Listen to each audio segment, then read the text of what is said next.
is the Bristol Flyers podcast. Hello! Welcome to the Bristol Flyers podcast, proudly powered by Matchday Live. My name is Joel Osborne, and his name is Sam Hardy. Sam, how are you doing? Good day to you, Jolie. I am doing as fabulous as always. I'm trying to think what's been going on in my life. Not a lot. We've just got new sofas, Joel. New sofas. Brilliant. Yeah, do you know what? And I'm very happy with them. How did the Halloween comedy chest go? Oh, my goodness me. I dressed up in my chicken outfit like I did last Halloween for the Flyers, and it went. It happened, and some people laughed, so all good. Yeah, great stuff. Of course, we've got a few happenings of the world of Flyers since the last podcast. Of course, we lost to Sheffield Sharks in the opening game of the SLB season. And last night, we're recording this podcast on a Thursday, we fell to Inter Bratislava in a very, very tight game. Finest of margins in that fourth quarter, right? What a game, though. Like, some of the stuff we've been doing, I'm really excited. That was weird. You don't sound very excited, mate. You sound a bit bloated.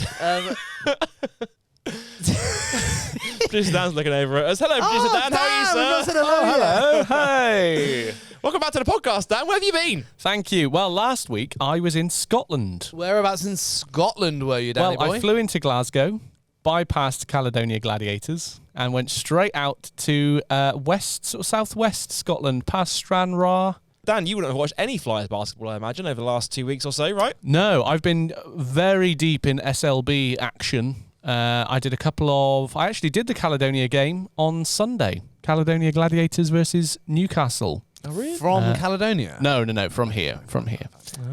So, yeah, it's been a busy week. It has been a busy week, but a busy week for everyone. We're in the midst of 4 games in 9 days right now. The last game is on Friday against Cheshire Phoenix, which by the time this podcast comes out will probably have already happened. So you know the result of that game, but we don't. So hopefully the Flyers have bounced back to go 1-1 in the SLB Championship. Sam, great podcast lined up for you this week. We're recording this after we've done the interview, and let me tell you, it's our thing now, isn't it? It is. We like to time travel. Yeah. We are some Larry time travelers.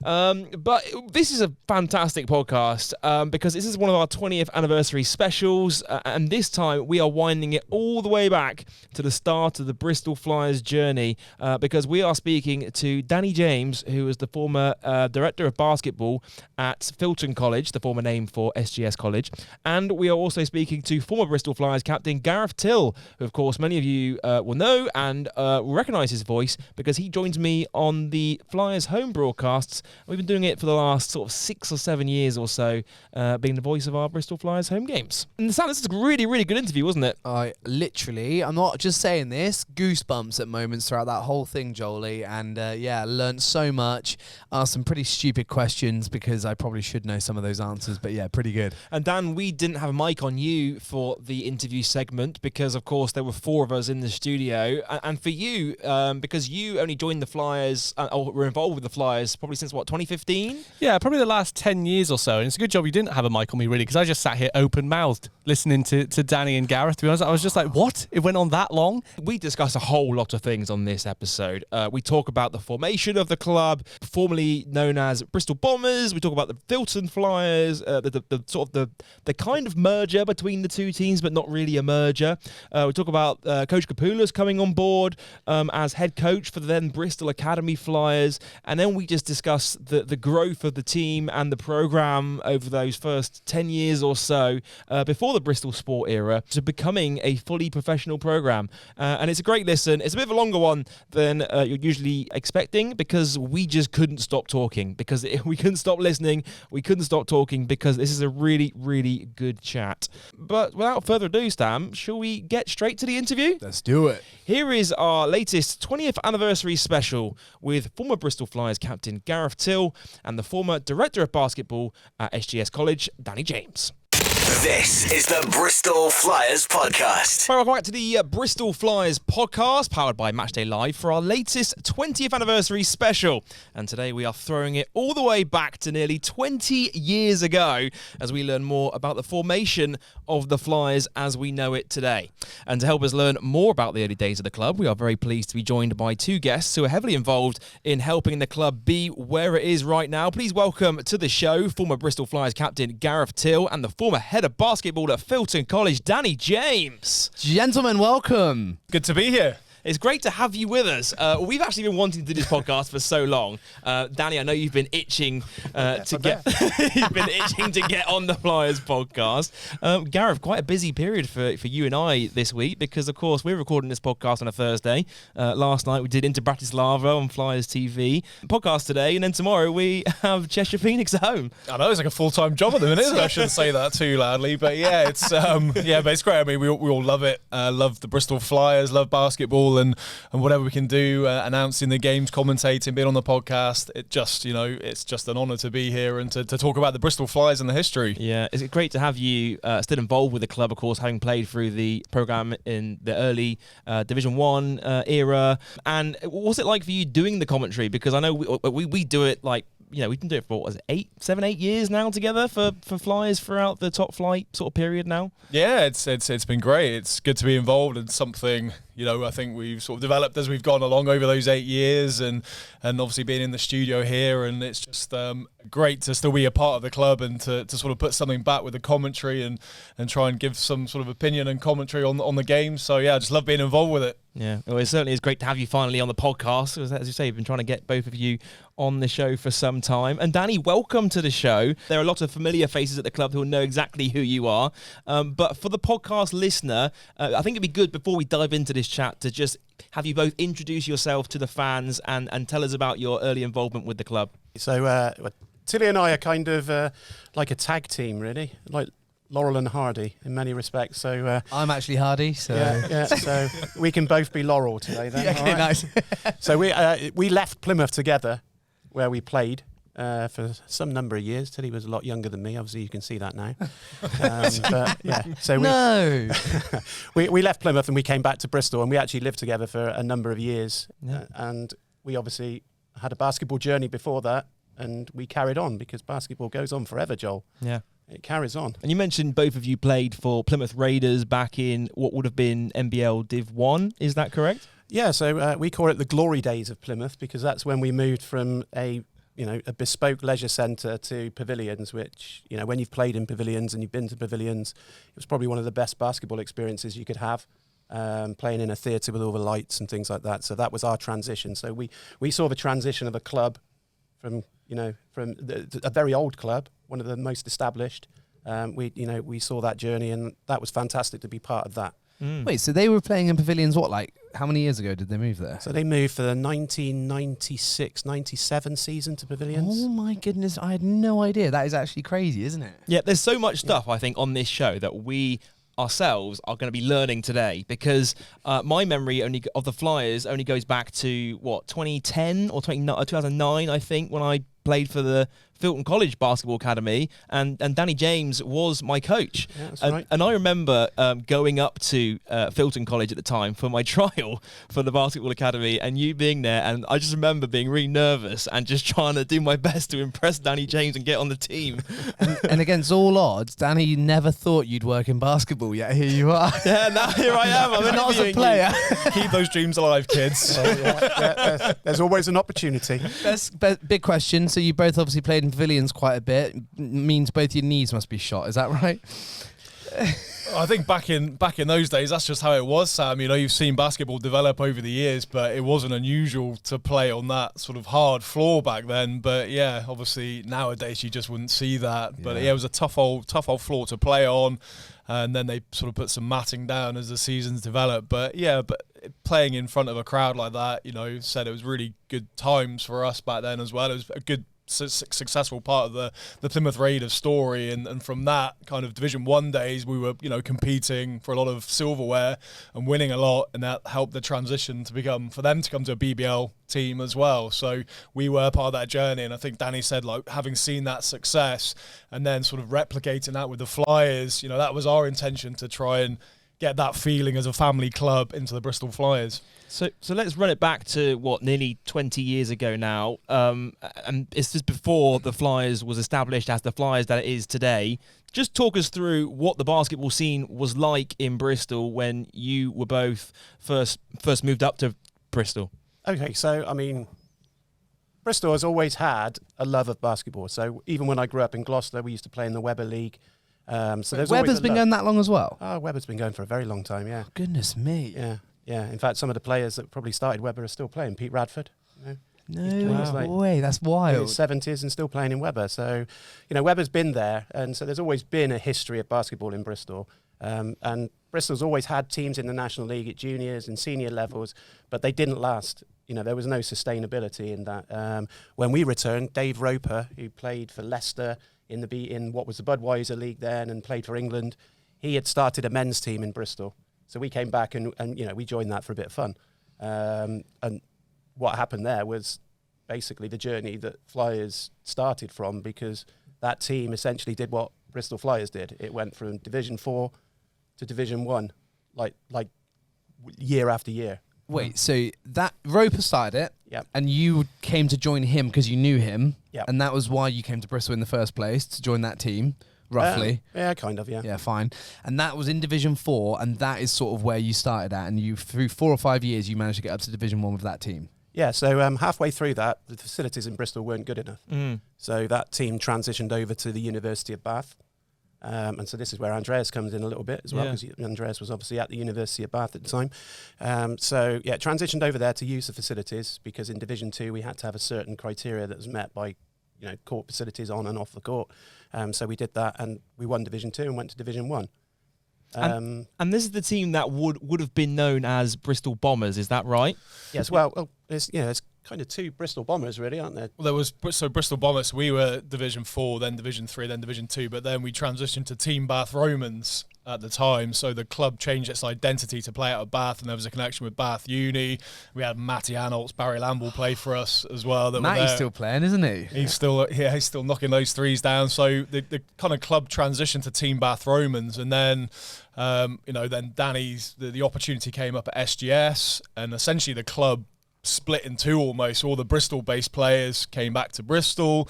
Team Bath Romans were still going, but of course Bristol, as the new formation of it, we had to start all over again. So we went on that journey all the way down the leagues again to then transition all the way back up again. So we did it a few times where we started right at the bottom, got to the top, and then dropped back down again, and then worked our way back up to the top. Started at the bottom, now we're here. There we Just go. like that. Exactly. We've actually got a couple of pictures of the early Bristol Bombers team, I believe.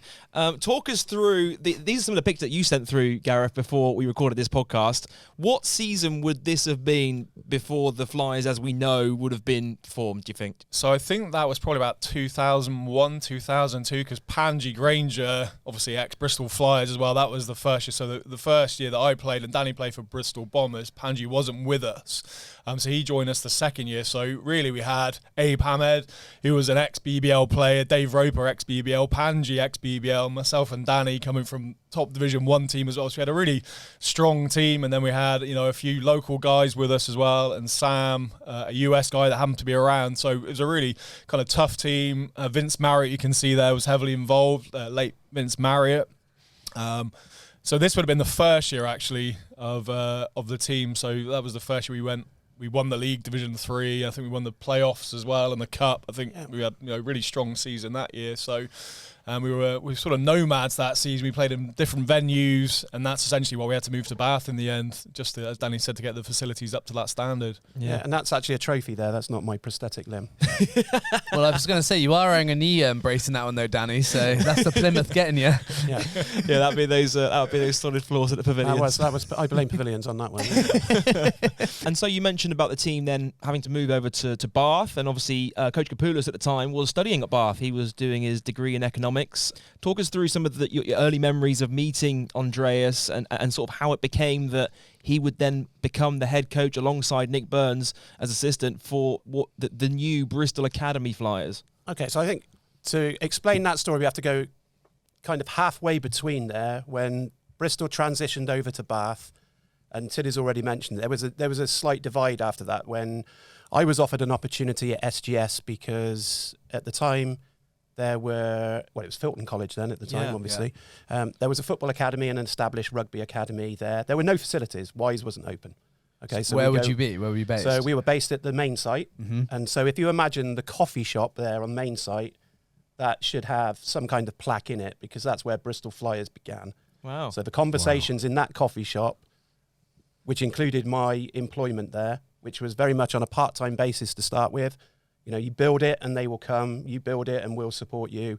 It was like that. So I had a list of names of people who'd expressed an interest in playing basketball at the college. So I came in to coach 2 sessions a week at that time, and we had to go out to Thornbury Leisure Centre, to Robin Cousins Leisure Centre, which got burnt down. That was under the motorway bridge in Avonmouth, for those that have been around a long time. Way. So we used to go out to those, and essentially with that group of players, you know, we played a few games, we had some great characters there, but all we had at Filton College then was a gym that was manned by the manimal, Mark Hammond. I remember Mark Hammond. He used to be the trainer for the academy team. Absolutely amazing guy, fantastic. Did some wonderful things at this tiny gym. And, you know, and we used to train in the car park and do all sorts. I mean, it was crazy what we had to do at that point. But, yeah, that coffee shop was where I got the opportunity to then do that. And then I went to work with what was the Bristol Bombers juniors. So they'd remained in Bristol under Steve Bateman, who was a teacher. I can't remember where he Monks taught. Park? No, it wasn't Monks Park. It was Winterbourne. So he taught in Winterbourne. And Steve was a coach. He's been around a long time. So he helped develop some of these players. So anyway, at that point, it was about, okay, how do we get kids onto the academy? So the obvious route was with the juniors that were around. So we started to talk to those, started to coach with them. And eventually, you know, come a year later, all of a sudden from 15 kids on the academy, we had over 60. So that's the point where it was like, yeah, I've coached a lot of kids in my time, but not 60 at a time. So what do we do? So it was, I was then full-time employed by the college because they'd seen it as a route that was potentially a good route for them, joining the academy program. Find an assistant, Danny. Okay, well, I remember this growling Greek guy from Bath. Let me have a conversation with him. So wait, let me go back just 1 second. So that was kind of all happening whilst some of you moved over to make the Bath Romans team at the same time, or when did you? Is that sort of at that time, or what? Yeah, no. So I started at the academy whilst I was still over in Bath. I think I was injured actually, so I couldn't play the first Division 1 season. I'd torn my Achilles and I was on my way to rehab back from that. So at that point I started coaching because I was able to kind of do those things. Those guys were still playing. There wasn't a men's team. There was just the academy program at that time. But when I sat down with Andreas, one of the things he wanted to do, and one of the biggest things is I've been in Plymouth, I've been in other places, I'd seen what community means, and what it means for a basketball community is that you want to build something that's going to be big, it's going to last, it's going to be sustainable. How do you do it? You have to kind of build from the bottom, but you've also got to have something at the top for people to aspire to. So Andreas wanted a senior men's team. He'd seen it over in Bath. Bath was coming to an end because I think their HND programs were about to finish, and Dave's job was moving somewhere else. He was going to be a teacher somewhere else. So, that was going to come to an end. What could we do in Bristol in that time? So, I employed Andreas as an assistant coach within the academy, but his focus was then potentially on building a men's team. So in the next season, he was still over in Bath finishing his degree. The Bath Romans were in their last season, and we had a team in Bristol, the Bristol Bombers, kind of round 2. As men, though, in the men's team. As a men's team, yeah. Playing out of the City Academy. We had a couple of the senior players that came back over, and we had a load of junior players and other Bristol players who were interested in playing. So it was a real hodgepodge, and we had Mike Bailey as our assistant coach then. Wow. So it was a really weird 3 or 4 years, was it, of things changing, moving back and forth. Did you then, Tilly, move over to Bristol with the new Bombers, not the new Bombers, but that new Bombers team that Danny just mentioned? Yeah, so I lived in Bristol the whole time anyway, moving up from Plymouth. So we were always based in Bristol, and then, we had to traipse out every Tuesday and Thursday over to Bath on game day as well. So, it wasn't an ideal situation for us, but that's where the team went, and that's kind of what we did. We all sort of got in cars and went all over together. So when the opportunity came for a Bristol team to come back, obviously it's a no-brainer, and play with Danny and everything like that. It was just a natural thing to come back and play out of Bristol. We heard what was happening, so a lot of the guys said that they were based in Bristol. It was just an easy transition, and the guys in Bath, they stayed there doing their degrees, and it was more as a student team as well. And there was a promise of having this netball arena. It was supposed to be a bespoke basketball court, and it never got used. I think we actually played in it ironically a year after we went to the playoff final, which was actually played at the Bath netball basketball centre. So it didn't quite happen as the Bath project seemed to, as it was given out in the first place. So, the new project in Bristol just worked very well for a lot of the Bristol-based players. And Danny, when you were having these conversations with Andreas, were you talking about the long-term ambitions for the club? Did you say, like, look, eventually we want to be playing top flight, or because now like we've been playing European basketball? I imagine, like, looking back on that now, did you ever think that at 20 years on that the club would be playing top flight and now on the European stage? Do you know what? I had a plan. It sounds, yeah. But Andreas and I sat there, and we had Kevin Hamblin, who was principal of Filton College, who's now kind of CEO of the SGS Empire, and Simon Paynes, who was director of the academies. They were big believers in what you can achieve, and so we set out a platform for what basketball would look like in Bristol for 20 years. 20 years was us getting to what was the BBL then. Wow. So we set out some pretty big targets. But the one thing that we did in those meetings was we made sure that it was about Bristol. It was about what we could build, what legacy we would provide. And that's not just on the court, it's off the court, it's all of those things. How can we affect in schools? What can we do with young people? How can we build positive role models? And we'd seen that through our Plymouth days and some of the Americans that came over. We knew inevitably at some point we're going to have to employ players if we're going to follow that pathway. But also, we knew in the background that there was a facility coming online at Wise that was going to allow us to build on that. So you dream big, you aim high, and little by little you kind of, you climb the ladder. And Andreas was very much on board with that. And we set out some really strong principles to start with, which are still evident now in what Flyers is. It's a community-facing club. It does everything it possibly can to do the very best for the community that it provides opportunities for. And those opportunities might be in the classroom, outside of the classroom, to watch, to love basketball, to see it on TV, to meet guys. It's basketball goes on forever. If you create the right model to do that. And I'm very proud to say that I think, what Andreas is doing now and what the club's doing now, I'd never believe we'd be in Europe. But I believe we'd be in the top level. So sat here today in, these surroundings, it's great. But I can also see the legacy of basketball in here. All four of us have been part of that basketball community. So the legacy is here. It may be in a different role, different responsibility. It may just be a love for the game, but we're sat here today because of, something that happened in a coffee shop at Filton. Yeah. It's such an inspiring story, because I know in the top flight of the last few years, ended the BBL era into the new SLB era, a big thing has been about sustainability. You've seen teams throw money at clubs and then fold, and we've seen a number of former BBL clubs fold over the years. But I think, and we had Corey Samuels on the podcast a couple of weeks ago, and he was saying what's so beautiful about the journey the club has been on is that it is sustainable growth. It's a growth of a community over a 20-year period. You've got volunteers that have been involved with the club that were still around back in the Division 1 days, the earlier years, even with the very early NBL Div 3, Div 2 days, and now they're still here today, and it's just so great to see, and it's such a rare thing that you never see in sport now, just organic growth over a long period of time like that. So it's really special, isn't it? Goosebumps, mate. Honestly, some of those stuff. It's so nice to hear. Back on track though a little bit, because what I'm finding is Joe always writes his notes. I never read them, and then so I'm learning as we go a little bit. So that all happened. You had the meeting with Andreas. He started this. You had the program. You were doing a lot of the Bristol Academy stuff, right? And then the men's team started at that same point. And no. So the men's team carried on for one season based out of the City Academy until he came over and joined us. At that point, Panji Granger came over. It wasn't a successful season as such. It wasn't one of those milestone moments. We didn't win much, but we were there, and we had the first part of allowing young players to progress. So we had guys like Josh Smart, who was playing in England under 17s at the time. That was good to see. Yeah. And below that, there were younger players playing in Bristol Bombers under 15s team, who then made it to the final fours of the under 15s for a Bristol team and played East London in the semi-finals. But there are some names in there that, Greg Street, Tyrone Treasure, Lee Treasure that will come up as we go through this about Bristol-born players who represented the Flyers, and with great honours.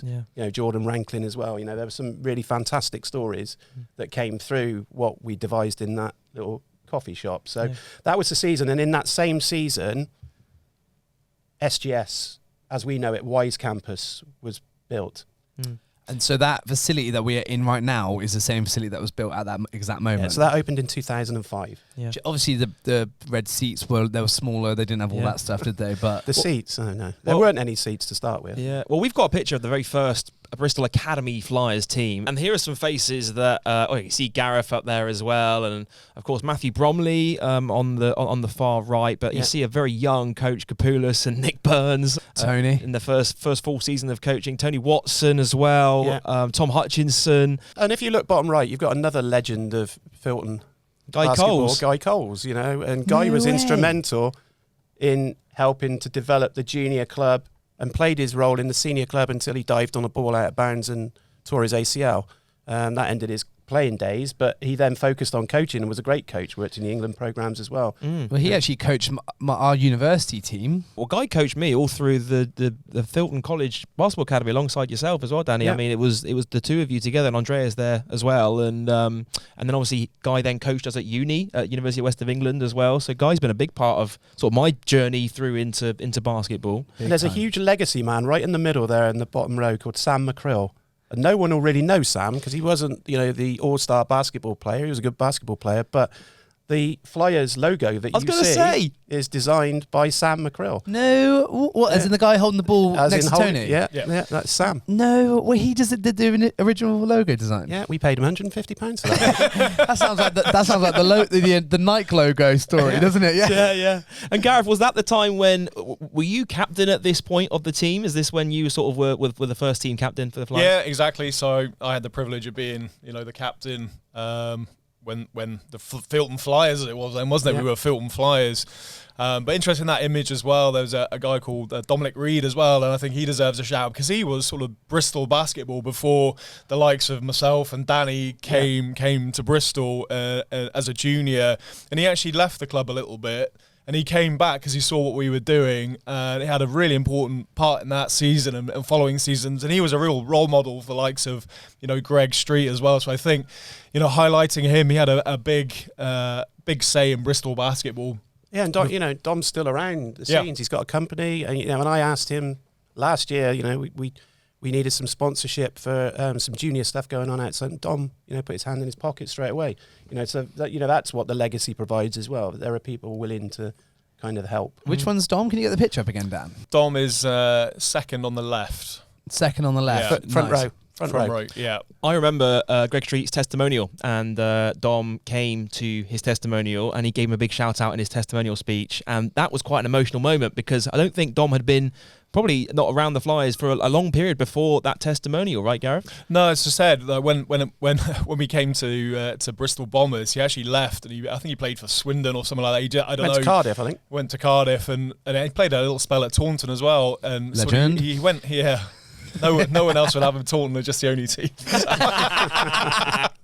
No, and then he came back, and I think it was great to welcome him back, and he kind of understood what we were trying to do in Bristol. That we were here for the long term, and we wanted to put Bristol basketball on the map, and to have him. I remember we had played a semi-final, and he hit a buzzer beater, and it would just go down. And in my memory, when you get to our age, there's only a few kind of games that sort of stick out. But that for me, up in Manchester, hitting a game-winning shot, which then led us to the final, which we won.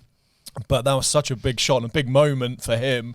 It was like just way downtown and just pulled up on the buzzer, nailed it, and it took us through. It was, it will always live long in my memory. Love that. This team sort of started to really find some success after that. I mean, you look at like the promotion into Division 1, and then you kind of get onto that Division 1 era. And I always remember like your Greg Streets, your Ty Treasures, because this was the period when I was sort of looking to join the Basketball Academy. And for me, Greg Street and Ty Treasure were always the poster boys of Bristol Academy Flyers basketball. And a lot of people won't remember this. He was sporting a huge afro. Get it up on screen, producer Dan. There it is. Yeah, he is.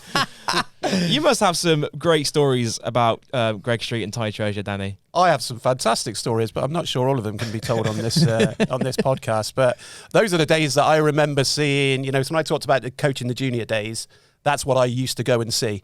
So Tyrone wasn't always smiling. Quite a lot of the time he cried, but he's smiling in that one. And Greg always had that afro for some time. I think it was because he wanted to be 6'5". But, that was helping him at the time. But those are the guys that we used to go and coach as juniors then. You imagine then, but also when we opened Wise, we had the 2 courts. So for the first time, we had our development sessions. So on a Saturday, Saturdays were long days. 8:30, we would start our development sessions. We'd have 200 kids through there, Guy and I. Oh my gosh. On 2 courts, 200 kids. We had Corey Samuels stood watching his brother play, and the ball was bigger than him. So those were the days when you actually started to see all those kids wanting to play basketball, and they were coming through there. So that was fantastic. But see, when you see shots like that, you forget. Yeah. When you were coaching those guys at that age, maybe a bit earlier than that, could you see they were special as players? Yeah, I mean, they were amongst the group of players. It's Jordan Rankin that's not in there, and we called him Big Jordan. There was a reason we called him Big Jordan, because when he was young, he was really quite portly, but when he came to the academy, Mark Hammond took him under his wing, and that kid became a massive athlete, and he was great. Yeah. Big, strong man, wasn't he? Yeah.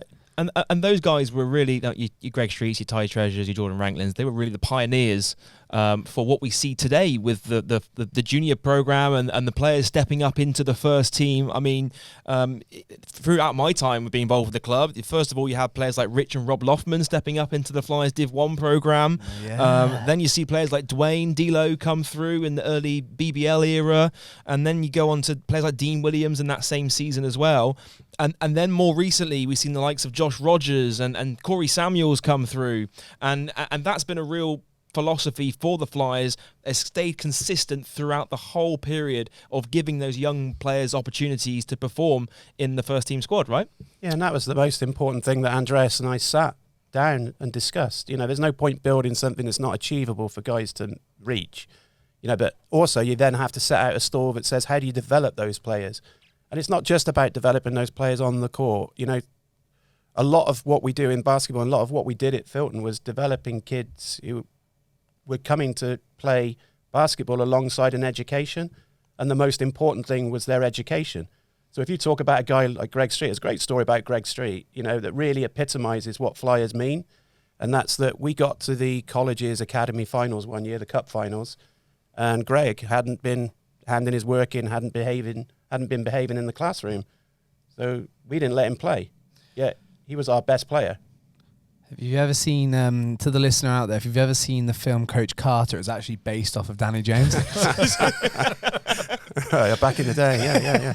But, that's amazing. No, I know I made the joke, but that is actually incredible that you would do that, because then I think the other players go, oh, this is serious. We need to work hard here, right? Yeah, in our education as well. I mean, we set an example.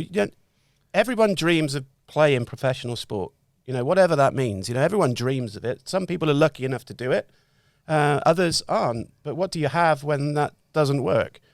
So our biggest focus, it was education and basketball. They worked alongside one another. It was a real balance. If one slipped, then you had to focus on that. So education was the most important thing. We did some trials at Filton College with, how do our academy kids perform when it comes to academia? And actually they outperformed their peers because they had to be sat in the front row of the classroom. They had to be in the classroom. They had to hand their work in. They had to behave to be able to play. So in that sense, that model really, really worked. And I think that message is still the same now, certainly within the college, certainly within the junior programs. For all those players that are coming up, you don't get anywhere by not working hard. Everyone says I could have played for Man United or whatever, but the reality is, did you work hard enough to do it?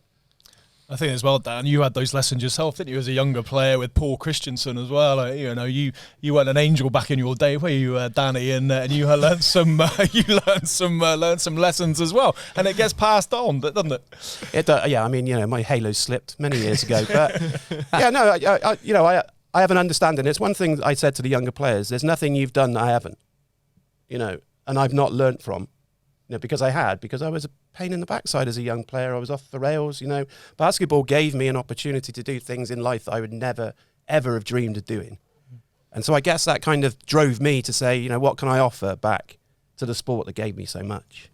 And, that was Filton College, that was SGS, that was Bristol Flyers, that was sitting there in that room with Andreas planning this. And to see it now, it's the legacy beyond just in this room and on the court is huge.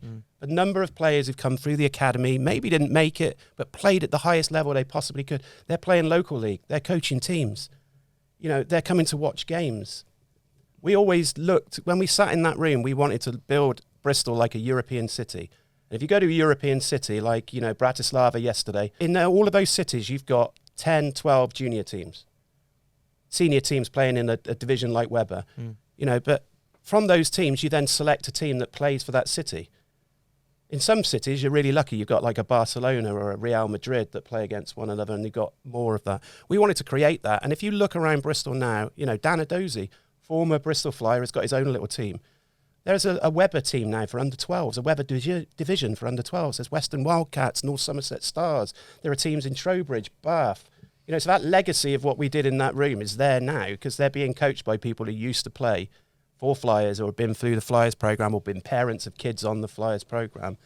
So that alone is a fantastic achievement. And that started with a pen and grotty piece of paper with a dodgy cup of coffee in a kind of what looked like a backstreet coffee bar at Filton College. Wow. It is such a great story, and we could honestly talk about all of this we could do like multiple podcasts about the history of Bristol Flyers. Danny's available, by the way. But let's get it back on track because now we sort of enter that Division 1 era for the basketball program, and 2007, 2008, I think, according to Wikipedia, was the first season that Bristol Academy Flyers played in NBL Division 1. Opened the season with a defeat to last season's runners-up Reading Rockets, I have here. But it wasn't until the third game, away at Derby, who were promoted alongside Flyers from Div 2 that previous season, where Flyers were able to pick up their first win. And I think, Gareth, this is the season where we first started to see the club bring in import players, right? That's right, yeah. Obviously, the big step up to Division 1 and when you make that step up, it's not uncommon for teams to get an import player or two. And of course, that season, funny enough, you mentioned Reading Rockets, we got Ryan Williams became available, and he was our first import player for the Bristol Flyers. And, what a player he was, of course, the late Ryan Williams now, sadly, no longer with us. But yeah, what an exciting, you talk about having a fan favourite. Some of the things he could do with the basketball, absolutely incredible. And obviously left us way too soon. And obviously his son now playing in the NBA as well, carrying on his legacy. But yeah, what an awesome player he was. And then Adam Simons as well. He was on the USA Select tour, 7 foot. And there was a bit of a budget for him as well, so we actually rocked up with sort of 2 Americans, and I think we ended up coming 4th or 5th, got to the playoff finals, semi-final, something like that. So it was a solid start for the Flyers in Division 1. And for context for the listener, I didn't actually realise before you told me, Gareth, that Jeremy Sohan, who we're talking about, actually was Ryan Williams' is his son. And it was such tragic news, of course, because it was announced that he passed away in a car accident in 2017 because he essentially was the very first import player that we had in a Bristol Academy Flyers at the time uniform. And since then now the club has, we talk about the academy players coming through, but it's a combination of the Bristol players coming through from SGS Basketball Academy now and these import players that make up the Flyers team that we see today each and every year. Yeah, because that was a difficult time for the club, because Andreas had his dreams of where he wanted to get the men's team to go, but it had to be, again, that prime concern was about sustainability. So how do you all of a sudden employ players? That's where we were really fortunate with our links with SGS, Kevin Hamblin in particular. He enabled those guys to work within the college for their first year. So they had kind of pastoral roles. Adam worked in marketing, and Ryan was a very hands-on pastoral carer for the students that were at the academy and at the college. So it was at that point then, it was kind of like, well, how do we financially do this moving forwards? because it's not easy to stay in Division 1, and even Division 1 clubs now, it's a lot of money to have a facility, to have seats in it. So that's the first time we got those rocking, rolling seats in, with the carpets, and roll those out and put those out. And then we'd start to fill them. We'd take a game receipt, which was great. And then we had some sponsors coming through. So Nick Cooper from Big Tall Order and DTM, who are still involved with the women's team, and Chris Stadden. So there's legacy stuff there in terms of sponsors, but you've got to find the sustainability. Yeah, and we saw Subway come on board as well, who are partners to the Flyers to this day. They're still a Flyers partner right now for the first team. We've got some pictures of those rackety bleachers that you talk about. There they are on screen. 3 rows of them. I think it was about 300 was the capacity at the time, right? It was a sellout, Joel. Still counts. What you don't see there is the amount of work. When we talked to it earlier, we said it started at 8:30 in the morning. Well, the juniors would come through. Then Guy and I would put those seats out and get the court ready for the afternoon's National League games. Then in the evening, Guy and I would be on the mic for the games. And then we'd go home about 10:30, 11, after we'd put it all away again afterwards. So, and then we do it again on Sunday. So. It's amazing now when you look at that kind of picture and you compare it to a crowd that we saw last night, or any single week you want to pick out for a Super League game right now for Bristol Flyers, where it sells out consistently 750 fans. It's just night and day of how far that program has just grown, and the community has come together to really support the team. And you look at where it's going in future, and the plans for Flyers to eventually one day have a arena right here at Ashton Gate, where you could see up to 5,000 fans come in. It's such a great story, and that'll be a special day, won't it, when that very first game, it could probably be quite emotional for a lot of people who have been here and seen the court back then, like when it was in front of 300 fans. Yeah, and that was Division 1. So when we were playing there in the lower divisions, it was just chairs probably, or people sitting on benches. So even before that, that was quite good. Division 1 getting that sort of crowd. So even more humble beginnings before then. So to see it develop in what I think relatively is a short period of time, like 20 odd years to get where we were. We know the delays in the stadium. We were talking about that in 2015. I think when the plans were, we think it would be in by now, but in a relatively short space of time.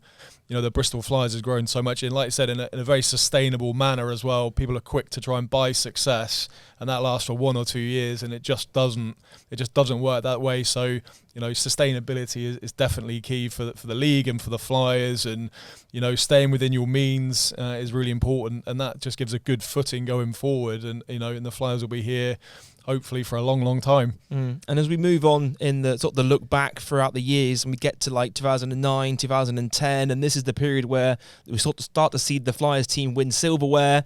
The likes of players like John Grazioli, Brodie Bishop coming into the team. You still in touch with those guys, Gareth? Yeah, I am. Yeah, so John got married a couple of weeks ago, so congratulations to him. But yeah, he loved his time. I do speak to him, quite often. He's still sort of based around in the New York area. But he's very fond of coming. His time in Bristol, he absolutely loved it.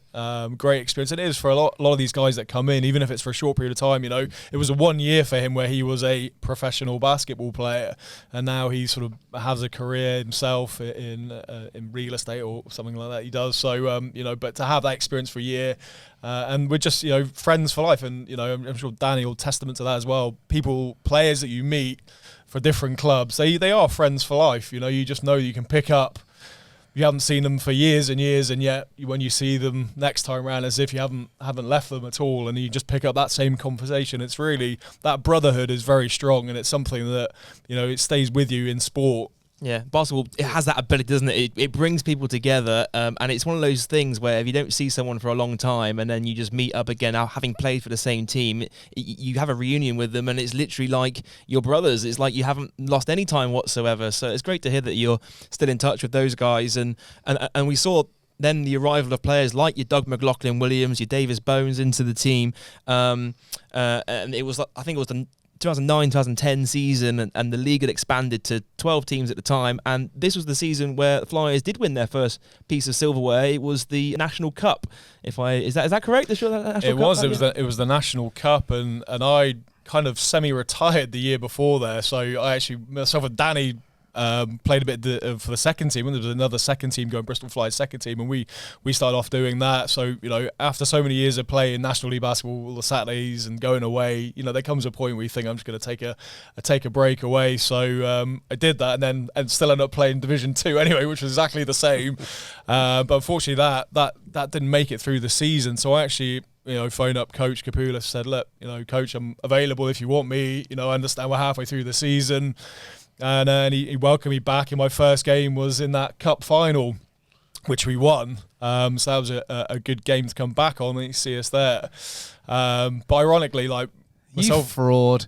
Yeah, I did feel I wasn't smiling so much. It was a bit of a half-hearted kind of cheer for me there, but no, it was great. And myself and Danny played in 3 of these cup finals for Plymouth, and we didn't once win it. So to come back to the Bristol Flyers, actually to get that one down was really good for the club. But yeah, it was a really good team that year. And of course, Doug carried on in the BBL. Seasons after. Yeah, and it was this game actually was overtime, wasn't it? I mean, Davis Bone got MVP, he had a double-double in that game. And this was the first taste of silverware for the Flyers up until that point. And then the following season, the team then goes on and wins the Division 1 title, don't they? Yeah, they do. So that was a little bit after my time, but yeah, you just see the foundations there with the young talent coming through.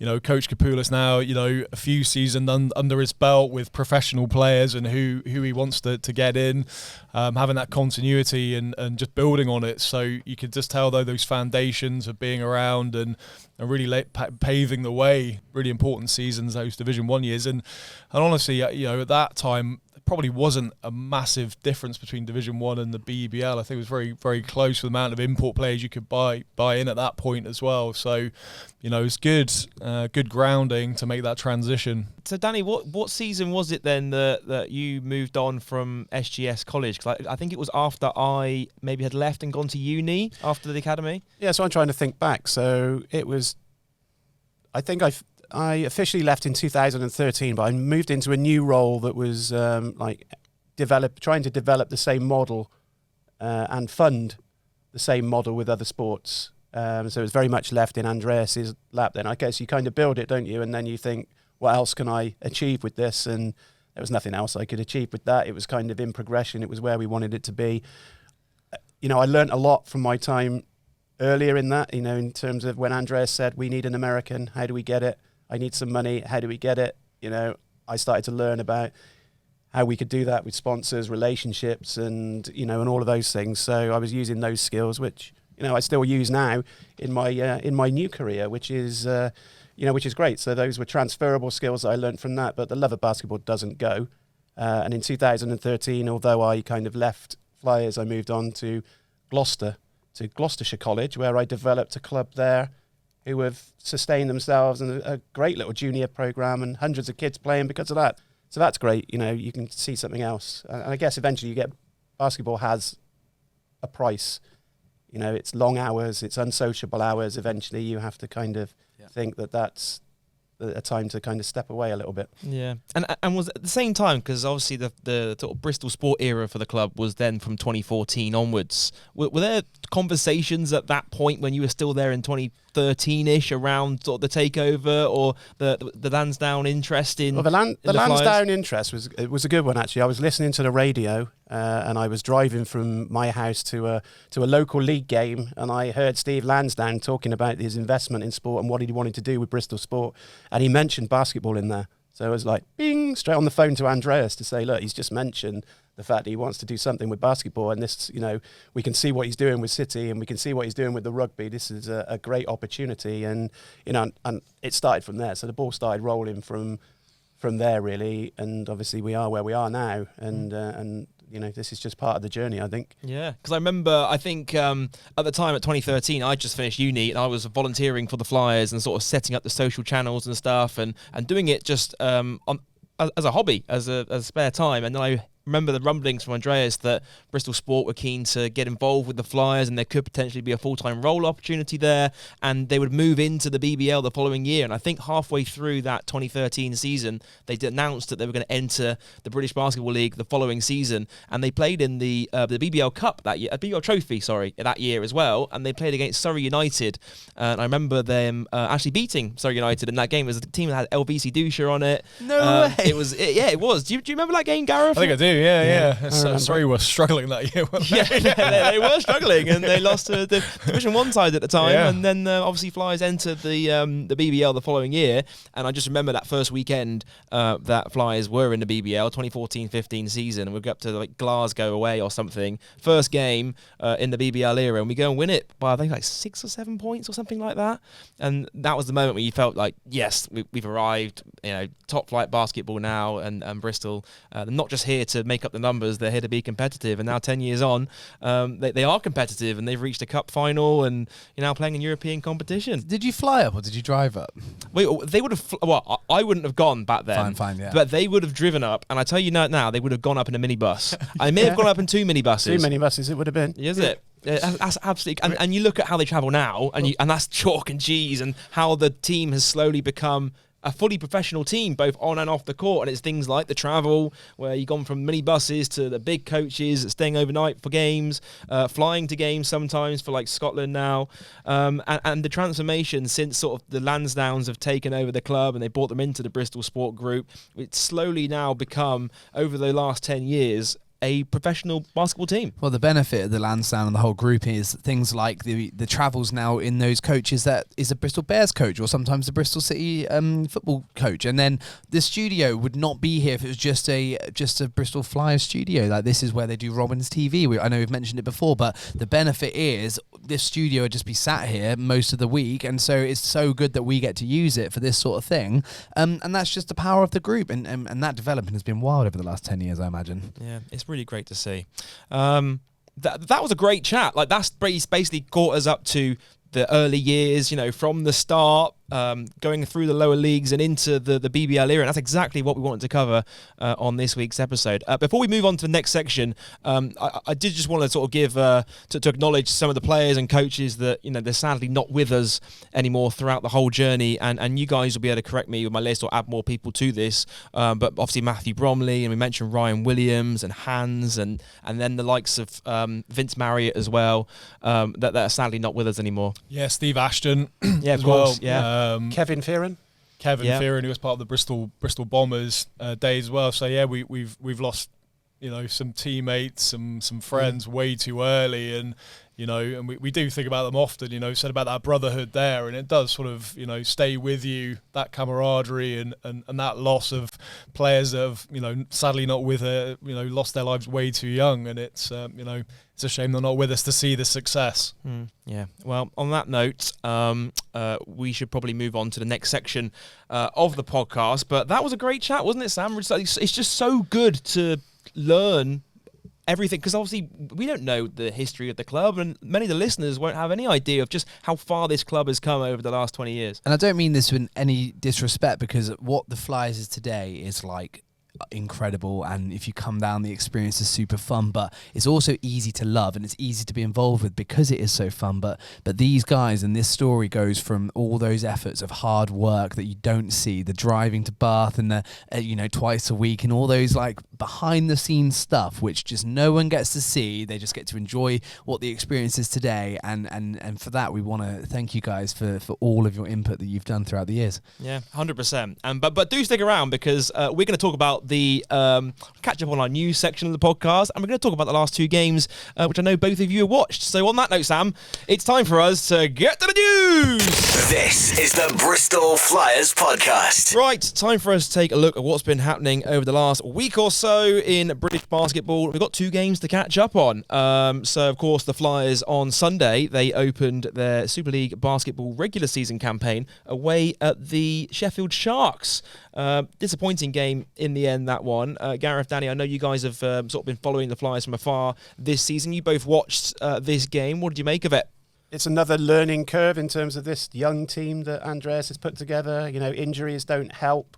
But I think it's still the message that Andreas is preaching, that the game was close even to the end. They had a great start, but it's about consistency across 40 minutes, not just in periods of the game. And Sheffield took real advantage of that, particularly in the fourth quarter and particularly in the start of the third quarter, which is always, and it seems at the moment, is a bit of a bogey stretch of time. That time after half-time in the third quarter, the game is either won or lost, and in that game it was certainly lost, I think. Yeah, Gareth, we were talking last night off air about the Flyers and their hot starts to the games recently. It was, last night was a 30-point first quarter, and this game, the Flyers, and against Sheffield, the Flyers really got off to a hot start, and then it just sort of faded out towards the second half. Yeah, exactly. It was in the first quarter. It was, they looked very comfortable. I've got to say, they were up by 13, cruising it, and made a few changes, got some good rotations in, and then within a few minutes, it just seemed to just sort of fall around, didn't it? And then Bristol Flyers' just confidence kind of was being questioned a little bit, and Sheffield were on a high, and they just couldn't miss after that. But Trey Tennyson came off the bench, just firing, gunning from everywhere. Just a bit of lack of concentration, and it's that experience. But I also think, Joel, speaking to Coach as well before the game, you just sort of saying the consistency and the depth of teams this year in the SLB is as strong as he's ever seen. He was talking about the Sheffield team, just saying, these guys are stat. They bring one guy off and they've got an equally good guy coming off the bench, and it's going to be tough this year. It's been tough competition, great to watch. I think the SLB is going to be a really good competition. It's really up for grabs. But you've got to play, it's the old cliche, playing for 40 minutes, but you really do. You can't play one quarter and think, oh, that's great, that's, job done. And, there's still early on, the season's only just started, so there's still plenty of time to adjust. But there'll be some changes in terms of sort of mentality of trying to, focus for that full 40 minutes. They've got a great team this year. Really exciting to watch. We spoke about this yesterday, Gareth, is when you bring in likes of scorers, like your Trey Tennysons, like your Sherfields, they are specialised in one certain thing, and for a lot of them it is offence, and we're a much more offensive-minded team this season. The real big buck players, if you like to call it, that the ones that can do it all on the court, you're always going to sacrifice something with your players, and especially without Keely Johnson, who probably was one of our best, he is probably our best defensive perimeter player on the team this season. Without him, you're really going to have to outplay a scoring race against a team like Sheffield. Yeah, and Keedy being, the starting point guard as well. I mean, that's just such a tough position to overcome as well. It's not, you can cover that off particularly well. Corey's doing a great job, by the way. I've been super impressed with him. His finishing around the rim, the ability to get in people's heads. He picked up that, was it intentional and sportsmanlike yesterday? I mean, the guy's fearless. I mean, he'll just take it to anyone. It doesn't really matter. And I love that. And it's great that he's getting an opportunity. But of course, when you got someone like Keedy that's out, it makes a big difference on those rotations as well. You got those guys coming in rotating, really good guards as well, and it wears you down. And the volume of games that the Flyers have played as well, especially in the SLB competition, you can see that they're a bit more battle worn, if you like, and teams are a little bit fresher. And we probably saw that a little bit against Sheffield as well. A quick turnaround game tomorrow night as well. Few banged up bodies. They'll need to get their rest, and it's a massive game at home. And they're going through a bit of a barren streak with wins at the minute, and they'll be desperate to put on a performance tomorrow and get that win. Yeah, Trey Tennyson, 26 points, 10 for 14 from the field, 6 for 10 from outside off the bench. Jared Sherfield, Mon Robinson, Evan Walsh also in double figures in that Sheffield game. Let's move on to the game on Wednesday night. Bristol Flyers taking on Inter Bratislava in the European North Basketball League. Danny, I know you were in the house for this game. We had a chance to catch up before tip-off. And again, it was sort of a very similar theme with a very strong first quarter for the Flyers. Almost exactly the same. A fantastic start. Trey Tennyson was shooting the lights out. They obviously adjusted to that, made it very difficult for them for the rest of the evening. A poor start to the third quarter, and then you're chasing your tail to the end. Corey was fantastic at the end. Cousins, who'd been a hero for Bratislava, if you're watching that game, he almost became a villain with that unsportsmanlike, because, make both those free throws, make the out of bounds play, make a score from that, and all of a sudden there's a 1 point game. And it didn't quite get there, but it was a great game to watch. And you can see that, you add those two players that are currently sat out, Keedy you know, and then And Raf Thomas Raf Edwards. Thomas Edwards, a bit more physicality from Raf, you know, and that game could have been very different, but it's done now. Yeah. We move on till tomorrow. How much will Coach Kapoulas and the team be kicking themselves over their free throw shooting, do you think? Because that ultimately decided the game. I feel like, let me see if I can get the percentages up here for the Flyers free throw shooting on the night. I mean, 12 for 22 as a team, and all it takes is 4 more of those free throws to go in, and we're going to overtime. Yeah, I mean, that's the thing, isn't it, with ifs and buts and maybes, and, you know, it just wasn't their night. They shot the ball well from outside, didn't they, from 3, but, you know, Bratislava were slow out the blocks. You know, we took advantage, which was great, but you just feel that they had more gears, and we spoke about this yesterday. They just went through the gears as the game went on, and by the end their two key guys really stepped up and made it difficult, and, you know, tired legs, and that's where, you know, you can say, well, if Keedy was there, of course he would have made a difference, you know, guarding the perimeter players for sure, you know, defensive and offensively, but, you know, that's sport, that's basketball, and it didn't happen, and now it's a quick turnaround, short memories.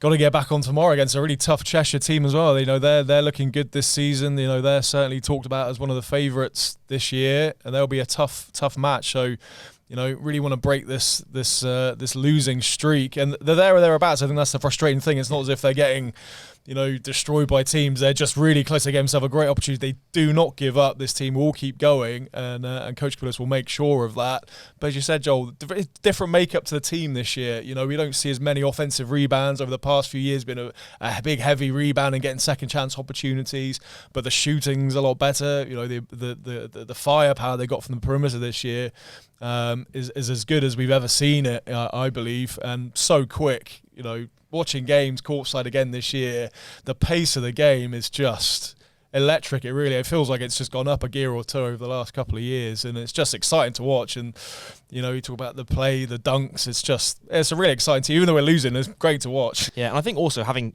with Flyers in that game, like having to defend players like Crawford, like Isaiah Cousins as well. Yeah, we didn't come out on top, but that experience of guarding players like that with G League experience can only do the team good things going into the rest of their season, because you know, those 2 guys from last night are going to be some of the toughest guards that the Flyers will come up against all season long, right? Yeah, definitely. And the physicality, you know, you see the difference of these ENBL teams that come in, and they're taller, you know, for sure. Maybe not so much yesterday. That's probably that was more like an SLB team yesterday. But, you know, when we've had, you know, the other guys like Bamber come in and all these teams, the size, just the general height and the physicality is noticeable. I think you can definitely tell that. So I think when Flyers have a bit of a break from both competitions and can figure out, just get back into league play, I think it's going to benefit them a lot, whether this experience of play in these types of teams. But I think it's just all happening so quickly. The games are turning around almost too quick for these guys, and they're doing well to keep fit and healthy as they are, really, even though Keedy's out for a little bit. Yeah, well, the international break is coming up at the end of the month, and I'm sure, like, you know, that would be a great chance for him to work his way back into full fitness again from his injury. The crucial turning point in this game, as you said earlier, was probably that unsportsmanlike foul, and Corey Samuels, we spoke about on the replay, that he, like, is an instigator, isn't he? Like, he likes, that's exactly what he does. He talks the players throughout. He is able to cause Cousins to commit an unsportsmanlike foul. Flyers down 4 at this point. We get 2 shots and possession. Goes 1 for 2, and then we end up just turning the ball over on the sideline out of bounds. And right there, that's the game, isn't it? Like, it's another, it's another opportunity to tie or even take the lead if you're not down a 3 on that following possession. So that was the play that I feel proved costly in the end for us. Yeah. Yeah, well, it gave them the opportunity. It kind of felt it was slipping away, didn't it? But that one moment of craziness from Cousins there just gave them that glimmer of hope. You think, well, can they actually make something of this? They gave them the opportunity, but free throws and a turnover, the foot out of bounds there as well. That a few times that happened in yesterday's game, foot out of bounds, and just a bit more physical, you know, presence from the defender just nudged him out and just saw the game out in the end. But they gave themselves a chance. They didn't give up, and it was there. And it was a great game for the fans and the visiting pit bulls that were there last night as well. Yeah, of course. Ice hockey in the house as well. It was great. 84-80 was the final score. Trey Tennyson, 19 points. Damon Robinson was the player of the game, 16 points, 5 rebounds and 4 blocks. For Inter Bratislava, as we said, the backcourt combo of Dante Crawthers and Isaiah Cousins, 28 points and 27 points respectively. I didn't even realise. And they kind of carried the team throughout. I mean, Flyers, they did all they could. I mean, Tennyson with 19 and Kendall Lewis with 15, Damon with 16 and Corey Samuels with 12 points in the starting lineup as well. But as you say, you look at those numbers from Inter Bratislava and essentially it is just two guys running the show. Okay, so Rodney Gunn got 13 points. The other two obviously shared 55 points between them. We then had 4 points, 4 points, 0 points from a starter, I may add. 4 points, 0, 0, 0, 4 points and 0. So that is crazy, isn't it? That's the game.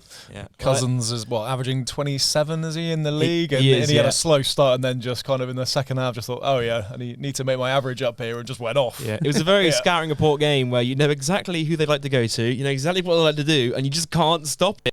The first half, you felt like, oh, okay, Cousins he's like 7 points at the half or something. We're doing it right here. And then all of a sudden, he just explodes in that second half after Crawford's had that like 16-point first half himself. And suddenly, you're looking at the stat sheet and they're bang on their average, if not higher. So, frustrating night for the Flyers. It means they fall to 0-4 in the European North Basketball League. And also, of course, tomorrow, we're recording this podcast on a Thursday. Tomorrow, on Friday, Flyers host Cheshire Phoenix at the SGS College Arena. This podcast, I don't know if it will come out before the game or after the game. So if you're listening to this podcast, the game's probably already taken place because it's going to be quite a busy period for us for the next few days. So if you, so we can't talk about the game obviously, but you'll know the results. That's it for this week's news. This is the Bristol Flyers podcast. Oh, what a podcast! That was great, wasn't it, Sam? That was honestly one of my favourite things to listen to, like the stories and all the rest of it. It's so good to hear where we come from. I feel like I jumped on quite late as well, Jolie, and just sort of prance around, do whatever I want. So this is quite nice to hear. Sort of early beginnings. Get it, mate. Danny, Gareth, thank you so much for joining us on the Bristol Flyers podcast. I could say we could do many of these episodes throughout. Going forward, there's so much we want to learn about, so many more stories. I'm sure you probably both have. But thanks for helping us celebrate our 20th anniversary season as one of our series of interviews with former players and members of staff as well. So we really appreciate you coming on. And Gareth, I'll see you at the game tomorrow against Cheshire. Looking forward to it. It'll be a good one. Sam, right, that's it for this week's episode of the Bristol Flyers podcast. Anything else you want to add before we wrap up this week's episode of the show? Nope. Good. Quick reminder, if you are enjoying the Bristol Flyers podcast, please give us a rating and a review on your usual podcast providers. If you're watching on YouTube, like, comment and subscribe. The comment section is down here somewhere. If you leave a comment, let us know your thoughts. Who do you want to appear on our next 20th anniversary special from over the years of Bristol Flyers? Any suggestions, guys, of who we could get on? I'm trying to get hold of Greg Street. It's proving very difficult because, of course, he does work his job in the fire service as well. Any other potential guests we could get on for 20th anniversary? Yeah, I'm sure John Grazioli said he would be up for it. I'm sure Doug McLaughlin-Williams will be up for it as well. There'll be some good lads from over the years who would love to come on and be a part of it as well, because they're part of the legacy as well, and to be involved with it, I'm sure they'd like to jump on and have a chat and talk about their time here in Bristol. Great stuff. Danny, any ideas? Yeah, I think maybe someone who's received some of the fantastic work from Flyers, like Steve Lewis, who was at Ashley Down Primary School. Yeah, he's great. 100%, and he's got a fantastic voice. He might even give you a little sing-song. He does. He loves a "Come Fly With Me," doesn't he, Sam? Was it last time we heard him sing "Come Fly With Me"? He always comes. It's so funny. Go on, Sam. He wants to take the mic off me and sing it at games often. So yeah, funny. Yeah, he does. But great stuff. Yeah, we'll take all those notes on board and we'll put them down some notes. Producer Dan's making notes right now of who to get on the podcast in future episodes. But that's going to do it for this week's episode of the Bristol Flyers podcast. From Joel, Sam, and producer Dan pushing the buttons. We'll see you next week. Goodbye.